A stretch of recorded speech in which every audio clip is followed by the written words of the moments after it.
talk, we will also be focusing on the construction of capacity achieving coding schemes. Okay. So before we get into the meat of the talk, it will be useful to go over a few points about what FSCs are and why one would be interested in computing their capacities. Okay. So finite state channels or FSCs are very common mathematical models for prevalent phenomenon such as intercell intersymbol interference or ISI in magnetic and optical recording, ICI or intercell interference in NAND flash memories, and fading in wireless communications in general, with early applications being found in mobile radio channels. So given their ubiquity as channel models, um, coming up with explicit capacity expressions for FSCs is going to help in the construction of capacity achieving coding schemes. Now, there are a few hurdles, however, in the path towards explicitly computing the capacities of these so-called discrete finite state channels. And in this talk, we will be focusing on two main settings of FSCs. That is the settings of FSCs with and without feedback. For the case of finite state channels without feedback, it is well known that the problem of computing their capacities is equivalent to the problem of having to compute the entropy rate of the output process at the end of these channels.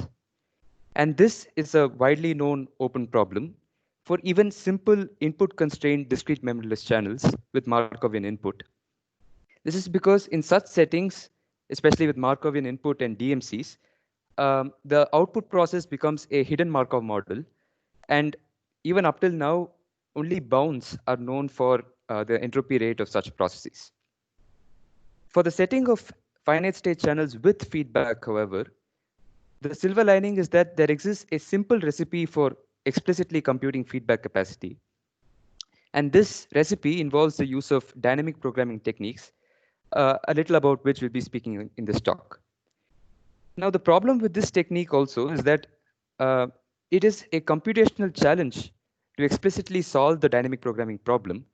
And oftentimes, this problem becomes intractable for large input, output, or state alphabet sizes.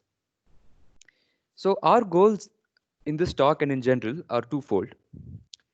Firstly, we'd like to come up with good bounds on the capacity without feedback of FSCs.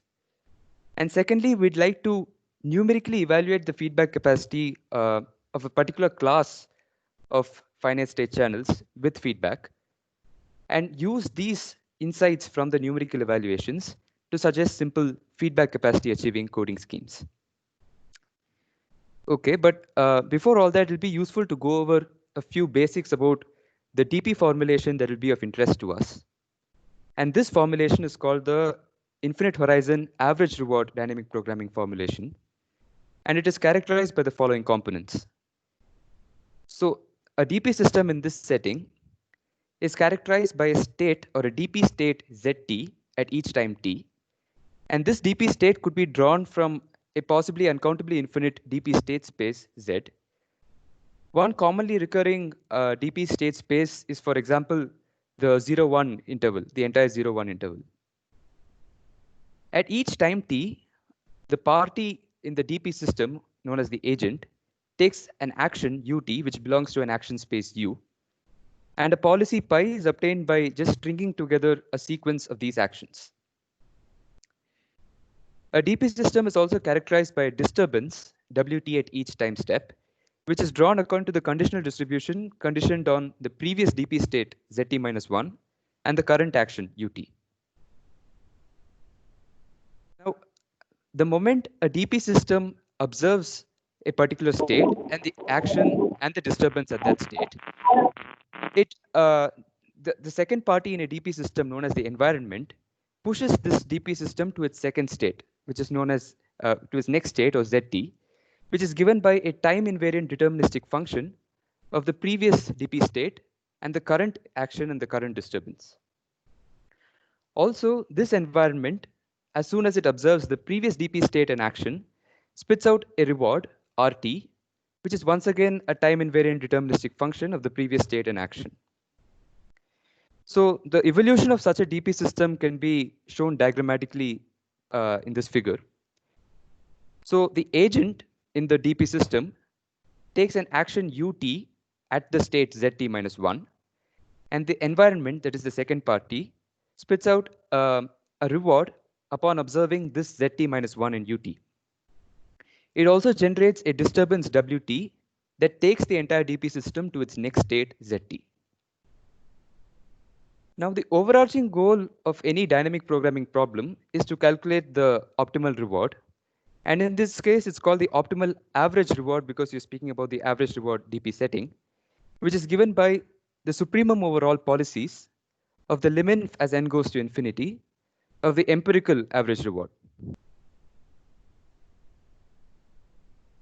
It is also well known from the literature that for the infinite horizon average reward dynamic programming framework, one can explicitly solve for the optimal average reward by solving the so-called corresponding Bellman equation. Now, solving this equation entails having to identify two things. One, a bounded function h, which is a mapping from the DP state space to the real line. And we also need to identify a single real number rho that, and both of these together need to satisfy this Bellman equation that's shown on the slide.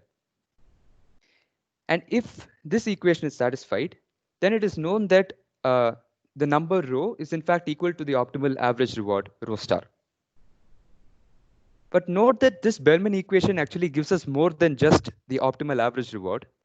It also gives us the optimal action that the agent in the DP system needs to take at each time step in order to achieve this optimal average reward.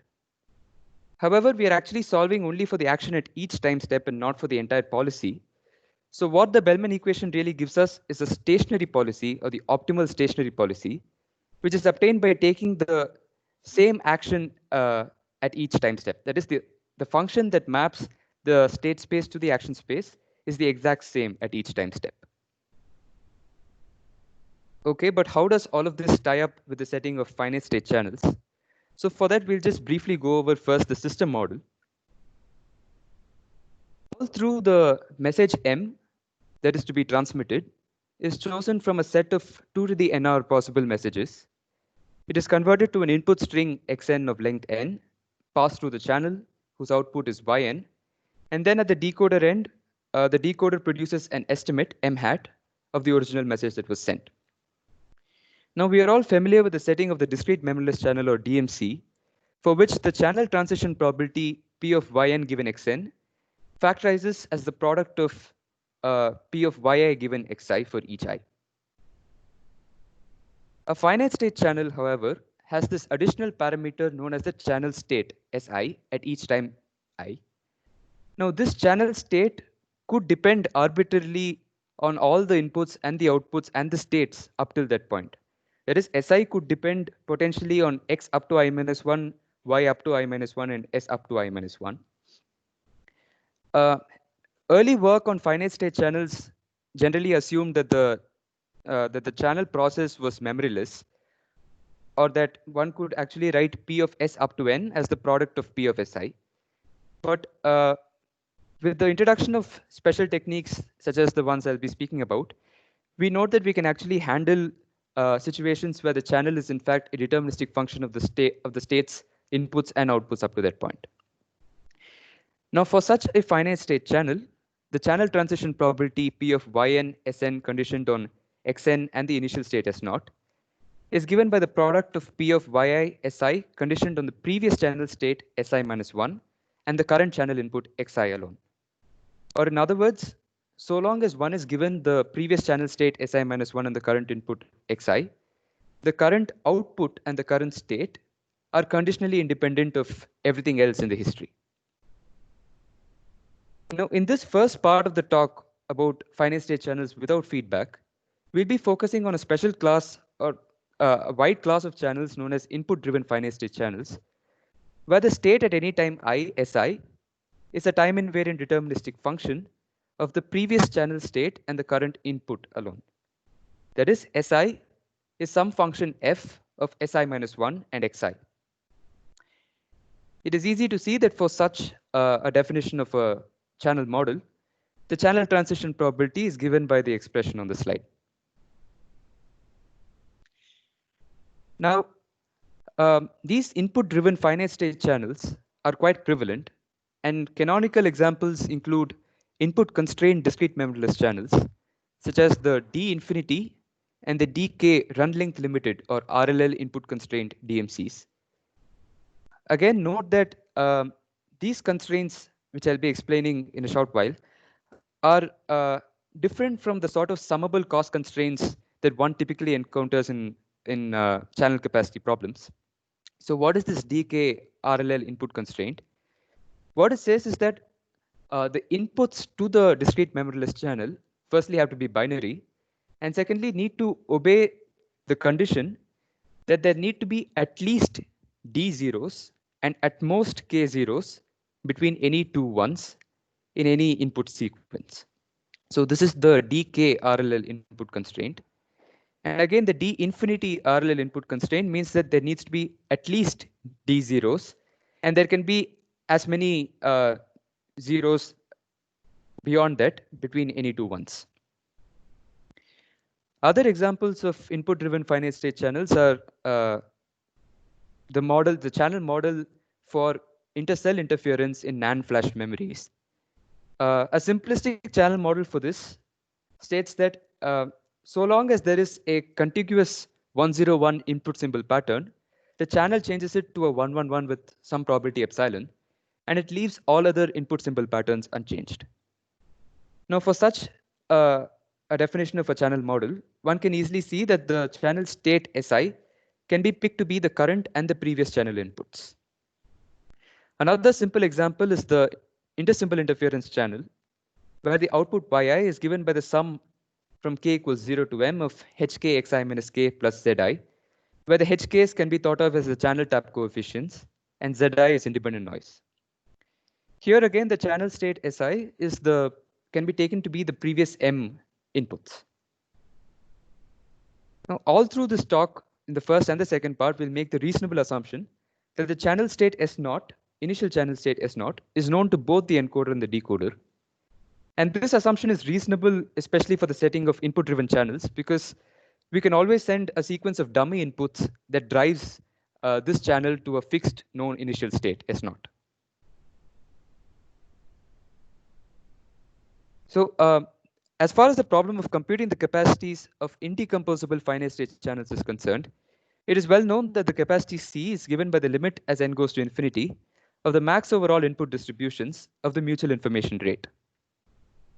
Now note that this is an n-letter mutual information rate term, and our task is to sort of simplify or re-express this mutual information rate in terms of the channel parameters alone. So again, this problem is equivalent to computing the entropy rate of the output process h of yn, and this is a well-known hard problem as mentioned earlier. Results for bounds for the capacities. For upper bounds, typically two techniques have been used. One is the feedback capacity upper bounding technique, and the feedback capacity expressions for specific input-driven finite state channels, such as the 1 infinity RLL input constraint, binary erasure, and binary input, binary output channels, were solved explicitly by Sabag and co-authors in 2016 and 2018. And the other technique that's typically used for upper bounding the capacity without feedback is the so-called dual capacity technique, which involves identifying test output distributions on graphs or Markov test output distributions. It was shown recently that the problem of calculating the dual capacity upper bound for certain specific output distributions can be recast as a dynamic programming problem and hence explicitly solved. Lower bounds, however, rely typically on simulation-based techniques, such as the work of Arnold and co-authors who used a sampling-based technique to come up with a lower bound.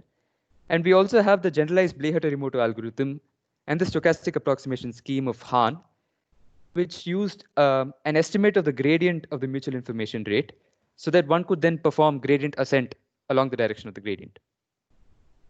Analytical lower bounds are far fewer and rely primarily on parameterizing the input distribution as a Markov input process.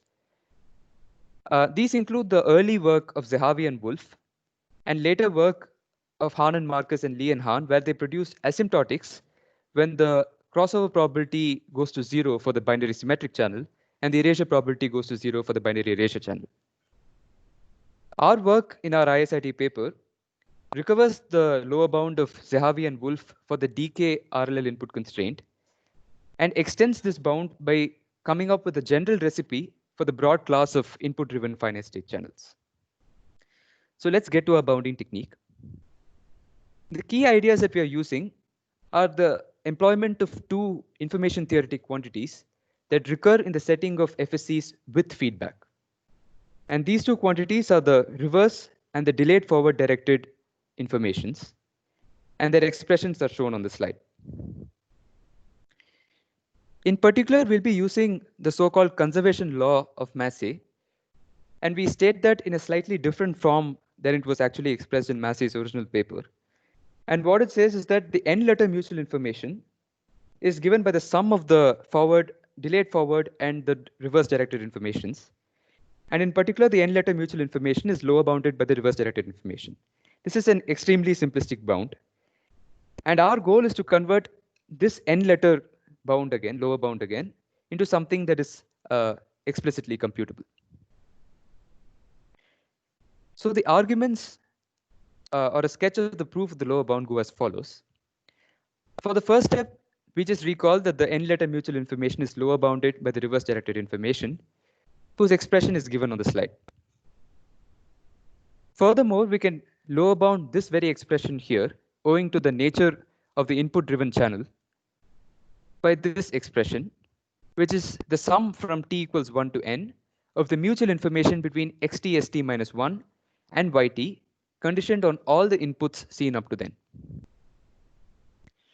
Now we know that the capacity without feedback, which is given as the limit as n goes to infinity of the max over input distributions of the information of the mutual information rate, which can also be re-expressed in this form, is now lower bounded by this expression from step 1. Step 3 involves showing that we can actually exchange the order of the limit and maximum to give us first a supremum over input distributions and then a limin as n goes to infinity.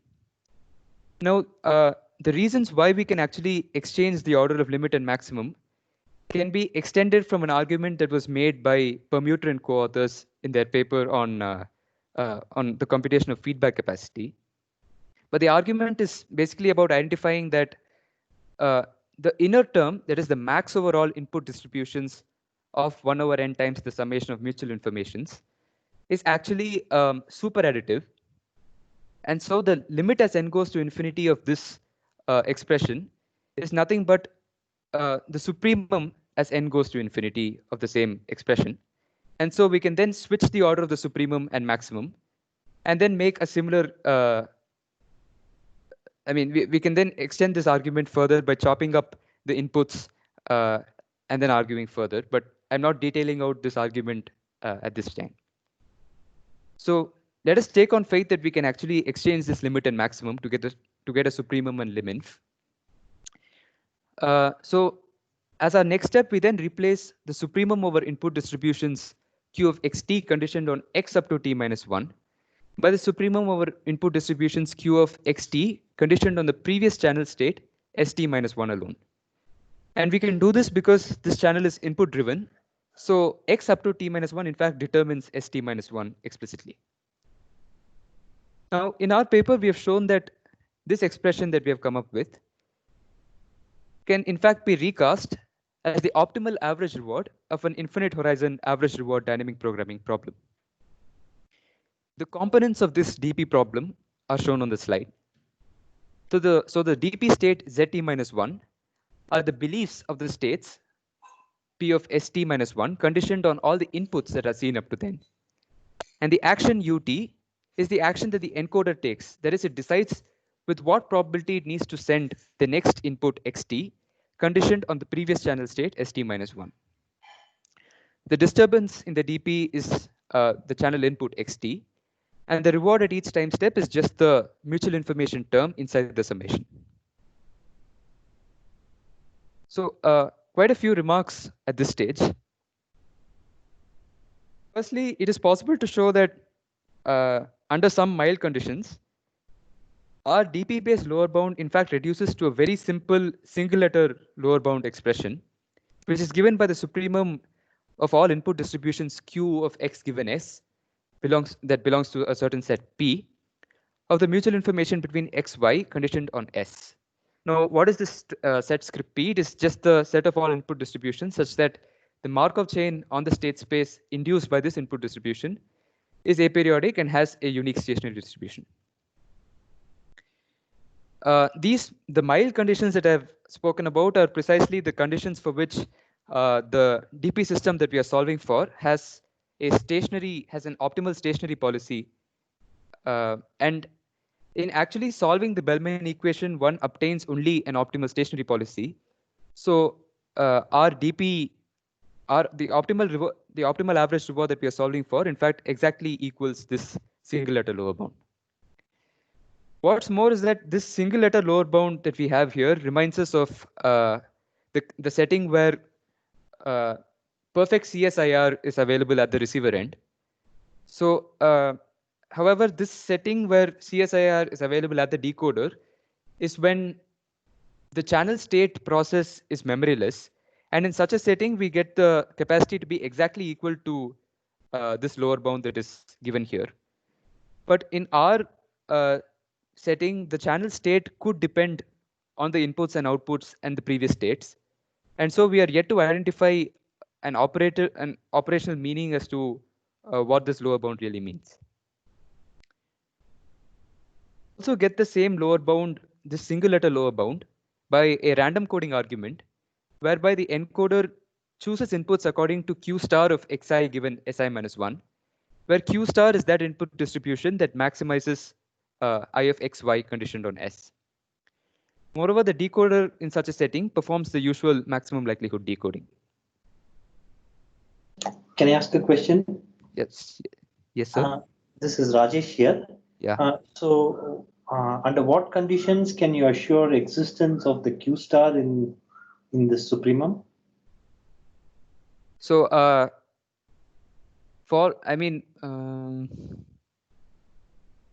see. So the settings, so the channels, the input-driven channels we considered in our paper were actually just the input constrained DMCs as examples. We haven't if one were to consider just input constrained DMCs, then a simple argument would be that the input constraint needs to be presented by an irreducible deterministic presentation. So I think that will take care of Q star being, getting a max overall Q star instead of a super overall Q. That is, if it doesn't exist, is your argument hampered, or can you find something that is close enough to the supremum, and does that help?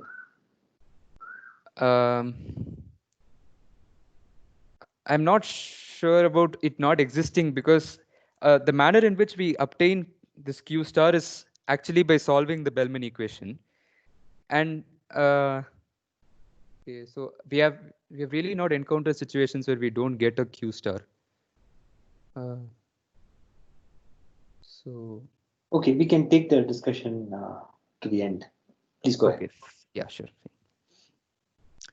Okay, so continuing with some of the remarks, the final remark that I wanted to make was that for the specific setting of the binary erasure channel, it is in fact a simple task of just directly evaluating the single letter lower bound, which gives us a supremum overall input distributions of h of x given s multiplied by 1 minus epsilon. And a supremum over input distributions of h of x given s is in fact exactly equal to the entropy rate of the noiseless, to the entropy rate of the input constraint, which is known as, it is equal to the maximum entropy rate of the input constraint, which is also known as the noiseless capacity. And we will be showing examples of the evaluation of this noiseless capacity. It's in fact a very easy problem. So let us now move on to just showing a few plots about how our DP lower bound performs against known upper bounds.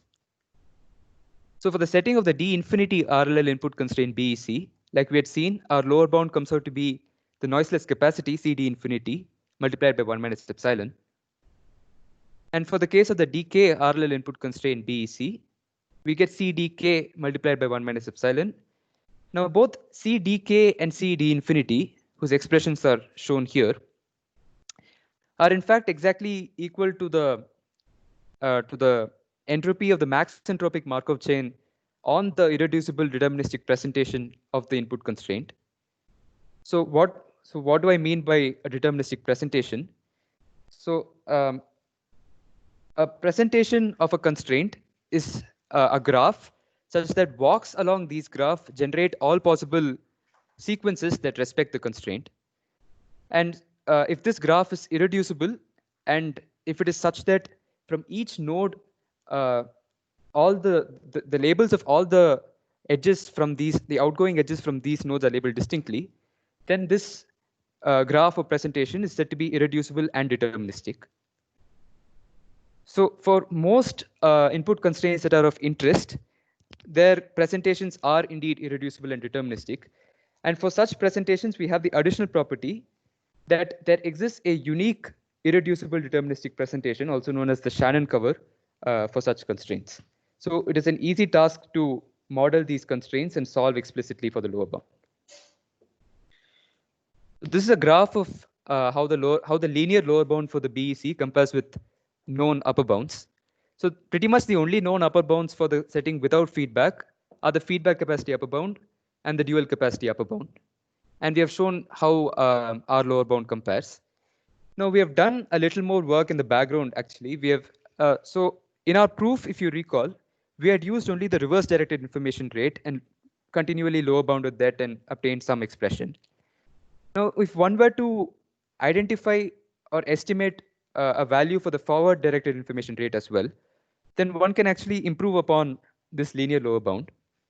One way to estimate this delayed forward directed information is by just performing sampling and getting noisy estimates. But the other way is to actually get good tight bounds on the delayed forward directed information. And I'll say a little bit about what we intend or how we intend bounding this term to a little later on. Now getting back to our examples. So again, for the binary symmetric channel, for the DK RLL input constraint, the lower bound after solving the DP problem comes out to be this expression here. And this is a plot of how our lower bound performs for varying values of K for the 0K RLL input constraint. Note that when K equals infinity, the binary symmetric channel becomes unconstrained, and our lower bound is in fact tight and is equal to 1 minus HB of P. For the D infinity RLL input constraint, again, we have a similar looking lower bound, which is obtained by solving the DP problem. And this plot shows how our lower bound performs for varying values of D, where again, as D goes to, when D equals 0, the BSC becomes unconstrained. And this final graph shows in specific for the 1 infinity input constraint binary symmetric channel. So the blue line is our lower bound, and the yellow and red lines are known upper bounds. As another lower bound in this setting, we also have some very recent work of Orr or Dentlick, who came up with a mechanism to lower bound the entropy rate of the output process for the 1 infinity RLL constraint via a BSC. We have actually not shown that graph here, but our lower bound in fact performs better than Odentlick's lower bound for certain ranges and performs slightly poorer for the case when P is close to 0.5. Now, future work in this direction is to actually, so firstly, we'd like to come up with explicit efficient coding schemes that meet this single letter lower bound or the DP based lower bound that we have derived.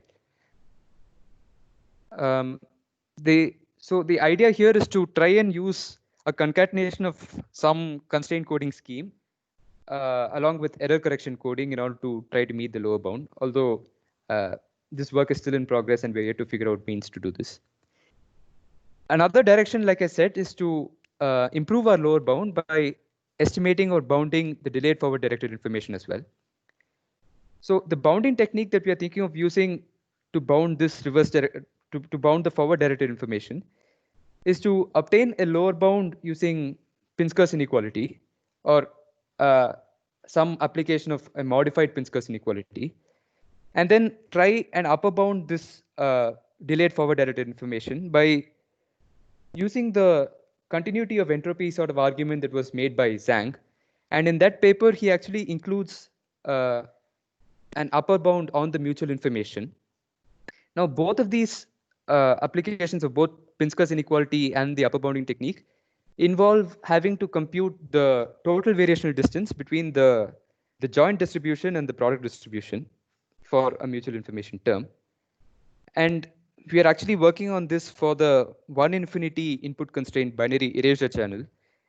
And the reason why we are doing it for the erasure channel in specific is because for such a channel, the conditional distributions of the inputs conditioned on all the previous outputs becomes a very simple conditional distribution of the inputs conditioned on just the previous unerased input. So we're trying to sort of solve for the variational distance for such simple settings and then extend it for larger constraints. And finally, we'd like to extend our lower bounding technique to address two-dimensional input constrained discrete memoryless channels as well. Okay, so we are done with the first part of the talk where we talked about finite state channels without feedback and what one can do with dynamic programming based techniques to arrive at bounds. So in the second part of the talk, we'll be going over some numerical techniques and numerical results and some simple coding arguments that we had for the setting of FSCs with feedback. So again, just a single slide about the channel model will do. We'll consider in specific the so-called unifilar finite state channels with feedback. So what are unifilar FSCs? Now these are channels for which the channel state Si is a time invariant deterministic function of the previous channel state Si minus 1 and the current input and the current output. So Si is some function theta of Si minus 1, Xi and Yi. And in addition, we have noiseless feedback from the decoder to the encoder with some delay, with a unit delay. And the conditional distribution P of Yn Sn conditioned on X and S0 can then be given by this expression on the slide. Note that the inputs are now being drawn according to the conditional distribution conditioned on all the previous inputs and all the previous outputs seen up to that time. Now let us consider in specific the setting of the intercell interference channel in NAND flash memories. So this was recent work that we have put out to the ISITA conference. Pretty much the only known results for the flash memory channel without feedback are the work is the work of Lee and Han, which came out last year, where they used again a Markov input process to explicitly calculate lower bounds on the capacity without feedback. We try to derive upper bounds on the capacity without feedback via the capacity with feedback. Our upper bounds are actually numerical in flavor, although I'll be explaining a little more about what we have on the table. So firstly, what is this flash memory channel? So NAND flash memories are characterized by cells, and each cell stores a single bit 0 or 1.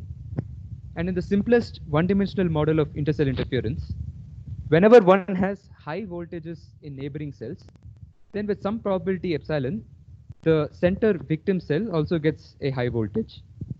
So this can be thought of as a simple channel model where whenever the channel sees a contiguous 101 input symbol pattern, it changes it to 111 with some probability epsilon, and it leaves all other input symbol patterns unchanged. Now one can formally express this channel model as follows. So the channel transition probability P of Yn conditioned on X minus 1 up to N is given by the product of P of Yi conditioned on Xi minus 2 up to I. And again, this is just a description of the channel model that I just spoke about. Whenever you see a 101, change it to a 111 with some probability epsilon and leave all other input symbol patterns unchanged. So we know that this channel as described here is firstly unifilar. So this is unifilar because the channel state Si can be picked to be the current and the previous inputs. So it is actually an input driven channel according to our previous definitions. Furthermore, this channel is connected. And what does that mean? So this means that for any two channel states S and S prime, it is possible to come up with some time t that could depend on S and S prime, and a sequence of input distributions Q of Xi conditioned on Si minus 1, such that it is possible to reach S prime from state S in at most t steps.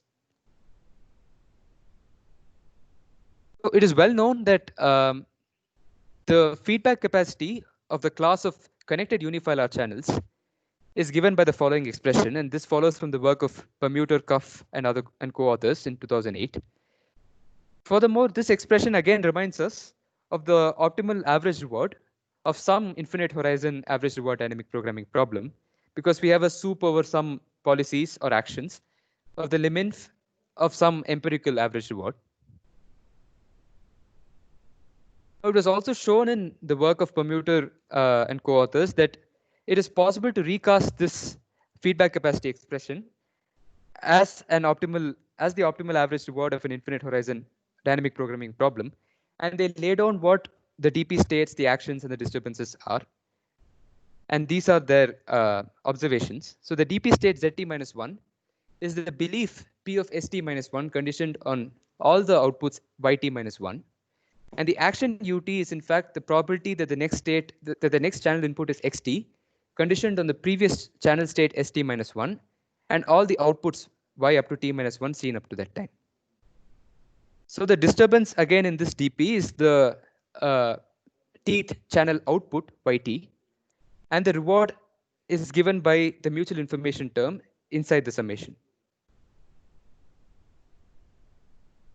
So we just numerically simulated the DP for such a channel model for the channel model of ICI in NAND flash memories, and we obtained the following results. So the first plot on the left shows how the feedback capacity changes as a function of epsilon, and the second graph shows a plot of how the DP states in the DP system evolve as how the DP system evolves if one were to consider just the optimal policy in action. So what does this mean? So recall that the DP state space is in fact the entire 0-1 interval, because the DP states are probabilities. However, we note that on running the DP under the optimal action, one observes that the DP system settles to a finite number of DP states. In fact, there are just 3 DP states that the DP system settles to. And the transitions between these DP states are shown on the second graph. So the edge labels are precisely the disturbances of the DP, that is the channel outputs. And we know that there are only 3 DP states that are being transitioned from and without. Now, knowledge of this optimal DP graph, as we call it, or optimal Q graph, as it is sometimes called, enables us to come up with explicit posterior matching based feedback capacity coding schemes. Now, these posterior matching based coding schemes achieve feedback capacity, as was shown in the work of Ofer and Shayevitz. So the task is actually cut out for us in having to interpret this optimal Q graph or optimal DP graph and come up with actions that the encoder needs to take at each time step, explicit actions that the encoder needs to take, so that the code is capacity achieving. We haven't as yet been able to construct a posterior matching based coding scheme with this optimal Q graph in mind. But we note that if one were to compare the numerical evaluations that we have with known upper bounds on the feedback capacity, so Sabag and co-authors came up with a single letter upper bound on feedback capacity for connected unifilar channels. And if one were to compare our numerical evaluations with their upper bound, then these two results are numerically close. And it leads us to believe that the analytical expression for the upper bound that one can calculate is in fact exactly equal to the feedback capacity. So all that remains is actually plugging in this expression for the feedback capacity into the Bellman equation and coming up with some function h so that we can verify that the Bellman equation is in fact satisfied for this value of feedback capacity. But we shall now speak about one easier setting of the channel, or one obvious setting of the channel, for which one need not go through this entire rigmarole of posterior matching based coding schemes or similar such. And this is the setting of the so-called deterministic flash memory channel, where epsilon equals 1. So this is the channel in which whenever the channel observes a contiguous 101 input symbol pattern, it always changes it to a 111. and it leaves all other input symbol patterns unchanged. Now, one easy observation that we could make is that for this setting, the feedback and non-feedback capacities are in fact identical. And this is because as soon as the encoder generates xt, then it in fact knows yt as a deterministic function of xt minus 2 up to t. And so there's no need for the decoder to feed back yt to the encoder. Now, from upper bounding the feedback capacity, we obtain that C feedback at epsilon equals 1 is upper bounded by an expression that roughly comes out to be 0.8114. And our task is to come up with simple coding schemes that achieve this upper bound or that meet this upper bound. So the coding scheme that we use is the most obvious coding scheme that one can think of when one considers this channel, which is what one does when one realizes that the channel always converts 101 to 111. So we decide to never send 101 at all. And we call this the S no 101 constraint. And this constraint forbids the contiguous 101 input symbol pattern in all input sequences. And the irreducible deterministic presentation of such a constraint is shown on this slide. Now, it is well known from the literature that the so-called noiseless capacity of such an input constraint is given by the logarithm of the largest eigenvalue of the adjacency matrix of the unique Shannon cover of this input constraint. And one can come up with an explicit expression for the logarithm of this largest eigenvalue and show that it is in fact equal to the expression for the upper bound. And so we have that the capacities with and without feedback at epsilon equals 1 for the deterministic flash memory channel are equal, and in fact equal roughly 0.8114.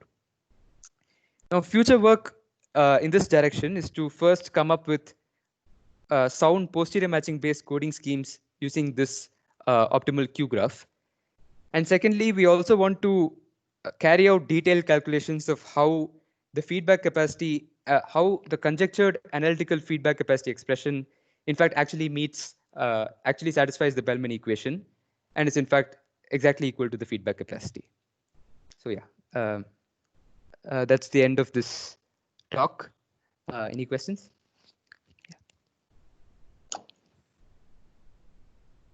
Maybe we should first unmute the microphones and give them a round of applause.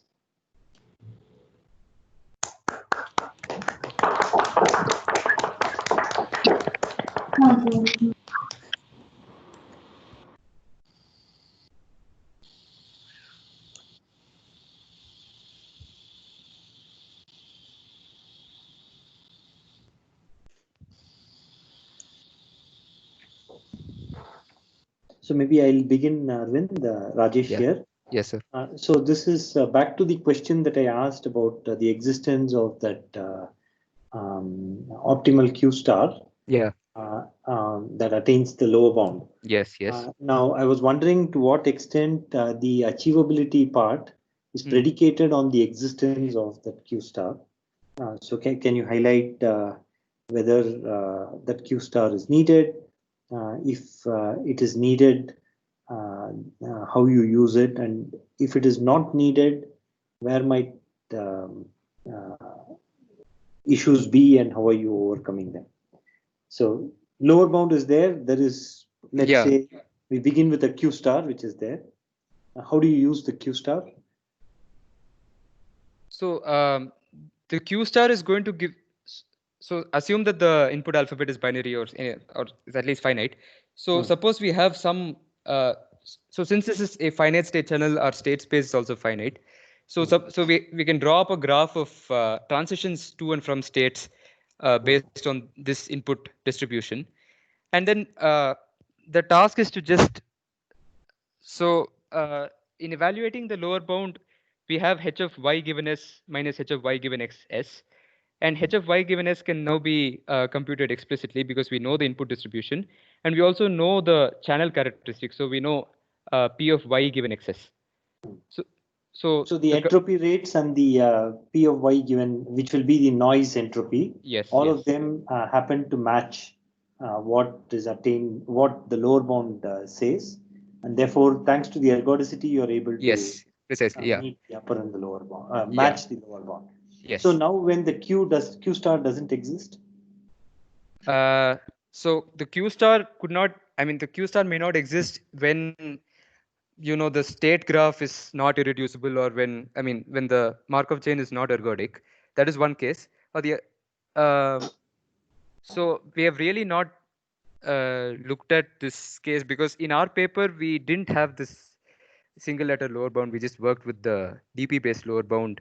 So even there, actually, it's a soup overall. So even while solving the Bellman equation, where is it? So we have a soup overall actions that are taken at each time step, and so we need to think about, like you said, I guess, whether this soup is in fact a maximum overall actions. At present, I'm not sure about. I mean, for the settings that we considered, especially for the input constraint channels, pretty much all input constraints are presented by reducible deterministic presentations. So the ergodicity of the Markov chain is guaranteed. Otherwise, I'm not sure. Another question when you come to this is when you take the supremum over all possible U, it might be possible that there are multiple solutions. Yeah. And you will then an eventual solution that may have some measurability issues. Are there, like for example, for U of X, let's say the state you're presenting it as Z, yeah. So for each Z, let's say you pick a U, and so that would be the U of Z. But there may be multiple U of Z for a particular Z. And then do you need any regularity on the U function so that there might be a need for measurable U and things like that? Yeah, so typically U is taken from a compact subset of a Borel space, and for this lower bounding technique that I'm not speaking about solving the Bellman equation in general. I'm just speaking about our lower bounding example.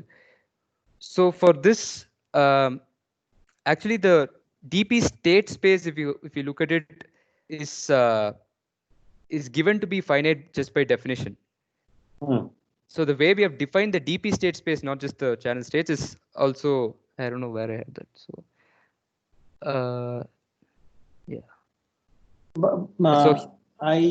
yeah, correct. Yes, ZT minus 1. So ZT minus 1 is finite because this is something like an indicator random variable. But this came out of your consideration of, I mean, you transformed it into a partially observed P of ST minus 1 given XT minus 1. It turns out that this is sufficient in your example.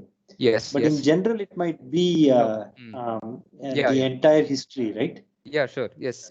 In general, yes, it will be. Yeah. But it might still be because the each of the variables at various points in history may still be finite. So you might still have a compact state space, but it might be uncountably infinite, but it might still be because it's it has the same cardinality of infinite sequences coming from a finite alphabet set. Yes. So that would be that would be the same cardinality as 0, 1, for example, the interval 0, 1. Yes. So it's still compact, but somehow you've been able to identify in this example. I think this is possibly Sabag's example where he has been able to map it down to a simpler state, right? That sufficed. So this is not actually Sabag's example. So the feedback capacity thing that I showed later on was Sabag's example. But the thing is, even so in their setting too, so on solving the DP system, it was just a bunch of observations that they made that finally, under the optimal policy, the DP system settles to finitely many states. But there is still no clear reason why this finiteness of DP states needs to come about under optimal action. because I mean it could still be the entire 0-1 interval like you said, but yeah. Yeah, So that understanding is still not yet there. that is Okay. not Why clear. does this suffice? Okay. Yeah, so that part is actually sort of like inferences from simulation results, and then people prove why that is the optimal action, and take it forward from the graph that's obtained from simulations. So Okay. I'll now stay silent. I have one more question, but maybe I'll give opportunity for others to ask questions, and then I'll come back to ask another question. yes, sir.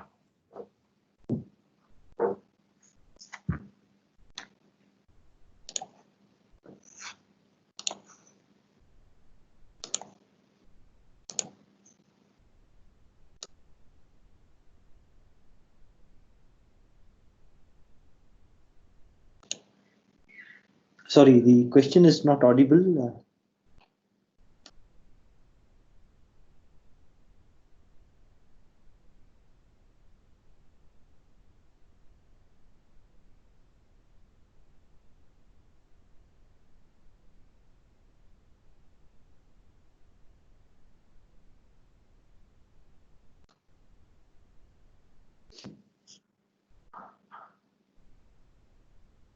Who's moderating? Krishna? Yes, sir. Looks like there are no other questions, sir. You can go ahead with your next question. Are you sure? Maybe somebody had a question. Is there something on the chat box? No, nothing. So everyone's muted. Okay, so then Arvind, I have another question. Yes, sir. Yeah. This one is related to what does the methodology say when you actually have a simpler case where a lot of things are simple. For example, suppose I have a discrete memoryless channel, not channel with memory, but memoryless. Yeah. Does your methodology shed some light as to why we have the simple answers in that case? So are you speaking about the setting without feedback? And the setting without feedback, yes. So for the DMC, we can think of it as a channel with just one state. Yes. And so the outputs are IID. So here, I mean, basically a conditioning on the state is in fact not required at all. Right. So we have a supremum over all Q of X, I of XY. So this is actually, I mean, equal to the capacity for DMCs. And are there other circumstances with memory where such a thing may still be possible? So what I'm trying to understand is maybe get a bunch of sufficient conditions that might enable us to extract the capacity. By an understanding of the simple examples, Sure. what happens in the case of the simple example. So you said that the S goes away, so it's just now Q of X that you need to optimize. Yes. But the S goes away because for some reason when you write down that summation, the supremum is attainable by something where the S can be ignored. So does that give some hint on some sufficient conditions in other cases? I think that I'm just trying to get an understanding of this. Yeah. So what I believe is that for the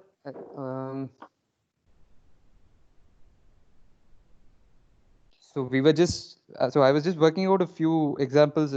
If I could sort of rederive this lower bound by using other strategies of lower bounding, and what I think is that if you were to consider any encoder where the ith input is generated based on just the previous state and some other random variable that is independent of the state and the input process up to then.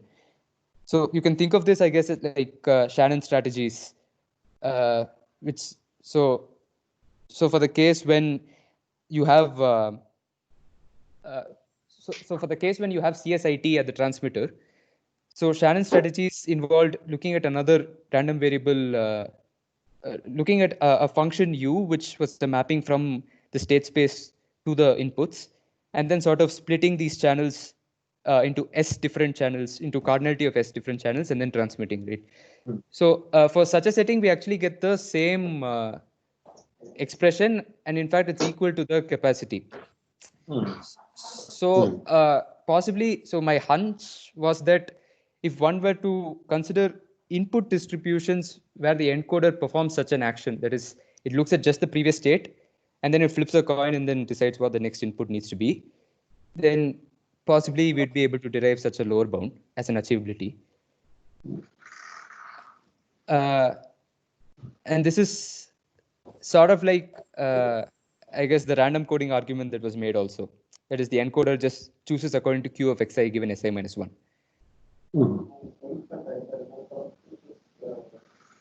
Okay. I want to think a little bit more about the lower bound here. Maybe I'll pick your brain on this. So your lower bound is based on Shannon inequalities, and largely you basically used, I think, the chain rule. Yeah. And in using the chain rule, you also exploited the Markov property. So the Fano inequality also entered into the picture, I presume. Although the Fano's inequality was hidden in. When you wrote down the lower bound, it was yeah. So somewhere here, Fano's inequality is already there.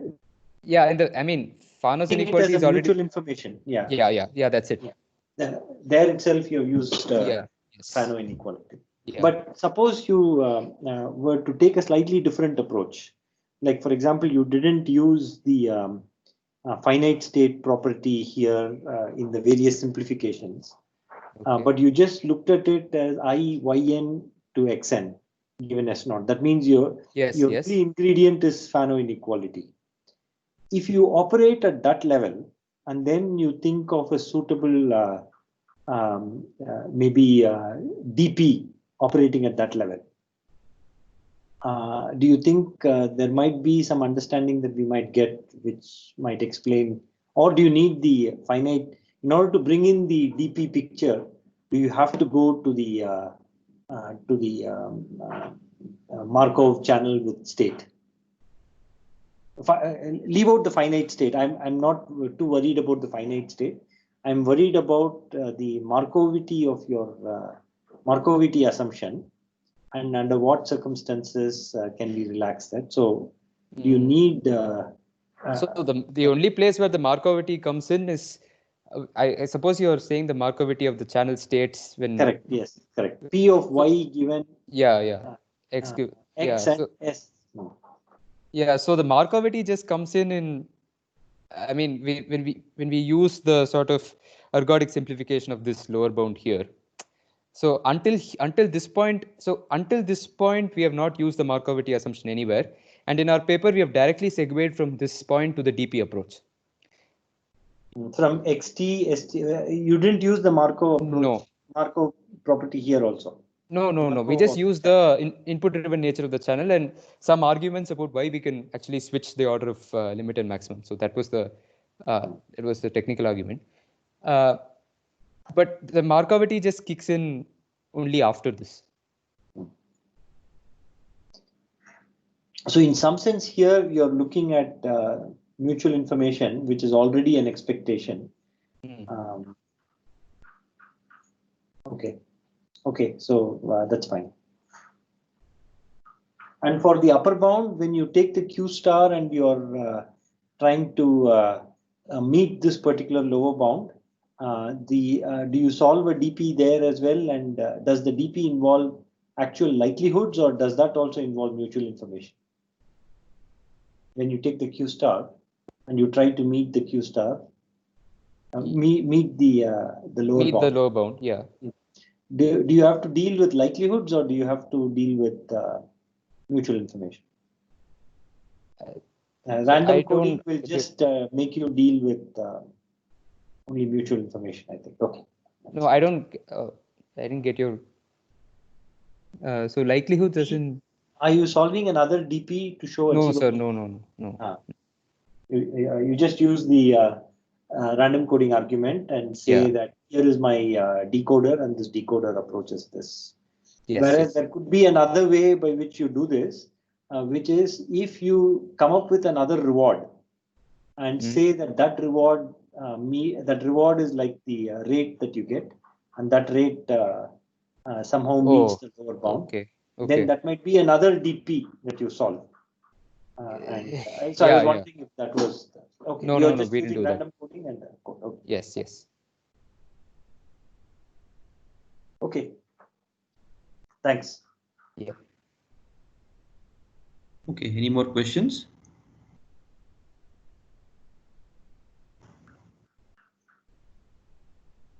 Okay, if there's nothing else, then we'll wrap this up. Thank you, Arvind. Thank you for your presentation. Thanks. Yeah. So One the more next round of applause, maybe.